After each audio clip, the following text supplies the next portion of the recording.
9 अप्रैल को तीरथ सिंह रावत ने अपना जन्मदिन मनाया। इस मौके पर जश्न भी हुआ। हालांकि जश्न सादगी वाला ही था, लेकिन दूसरी तरफ दिन भर में उन्होंने कई महत्वपूर्ण फैसले लिए। देर शाम जब कैबिनेट की बैठक हुई तो वहां से भी कुछ फैसले ऐसे निकले जिनका सीधा सीधा असर त्रिवेंद्र रावत पर पड़ा, या यूं कहें कि उन फैसलों से त्रिवेंद्र रावत को गंभीर जख्म लगा। त्रिवेंद्र रावत 9 मार्च को सत्ता से हटाए गए थे, उनकी कुर्सी छीनी गई थी, उनसे इस्तीफा लिया गया था। और 9 मार्च के बाद अब जबकि 9 अप्रैल को तीरथ कैबिनेट की बैठक हुई तो वहां भी उनको एक और गहरा जख्म मिला। और ऐसा जख्म शायद जो कभी भर पाए, क्योंकि गैरसैंण में विधानसभा सत्र के दौरान त्रिवेंद्र सिंह रावत ने यह ऐलान किया था कि गैरसैंण कमिश्नरी बनेगी, लेकिन तीरथ कैबिनेट ने उस कमिश्नरी के फैसले को पलट दिया और तकरीबन 1 महीने बाद सीधा सीधा ये कहा कि कमिश्नरी अस्तित्व में नहीं आएगी। यानी जो 4 जिलों को मिलाकर एक अलग कमिश्नरी बनाई गई थी उसको खारिज कर दिया। मुख्यमंत्री के नेतृत्व में बहुत ही महत्वपूर्ण निर्णय लिया कि जो जल्दबाजी में गैरसैंण को कमिश्नरी बनाने का निर्णय लिया गया था उसको स्थगित करने का निर्णय करने लिया।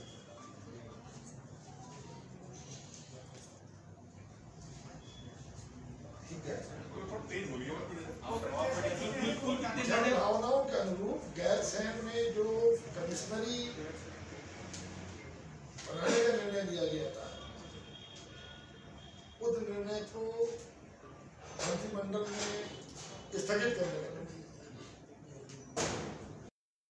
सुबोध दुनियाल कल तक त्रिवेंद्र रावत के फैसलों की तारीफ करते थे, लेकिन अब वो तीरथ सिंह रावत के साथ हैं, लिहाजा तीरथ के फैसलों को ही सही बता रहे हैं। लेकिन सवाल यह है कि जो फैसला त्रिवेंद्र रावत ने लिया अब उसे तीरथ ने पलट दिया है, तो क्या इससे अब बीजेपी को फायदा होगा?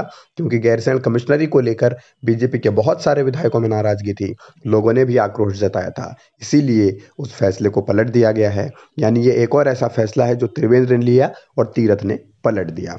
अब जो मौजूदा हालात हैं उसके बाद तीरथ सिंह रावत देवस्थानम बोर्ड को लेकर भी बहुत जल्द फैसला ले सकते हैं।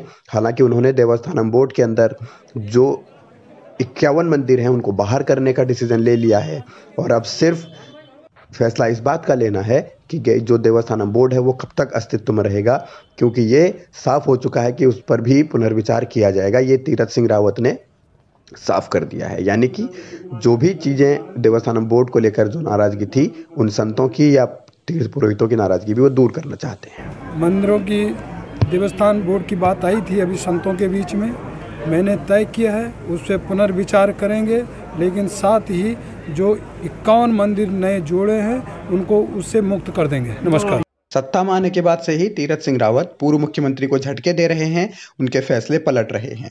फिर चाहे वो विकास प्राधिकरण का मसला हो, हरिद्वार महाकुंभ से जुड़े हुए फैसले हों, या फिर जो दायित्वधारी हैं उनको बाहर का रास्ता दिखाने का हो, या घाट नंदप्रयाग सड़क के चौड़ीकरण को मंजूरी देना हो, या फिर अब गैरसैंण कमिश्नरी को खत्म करना हो, और अब उनकी निगाहें देवस्थानम बोर्ड पर भी हैं। यानी कि अब ये लगातार लंबी बहस है कि कहाँ तक फैसले पलटे जाएंगे और ये मसला बीजेपी के लिए कितना गंभीर होगा, त्रिवेंद्र और तीरथ के बीच की लड़ाई को कितना और धारदार बनाएगा। सवाल ये भी कि क्या इनसे 2022 में फायदा मिलेगा।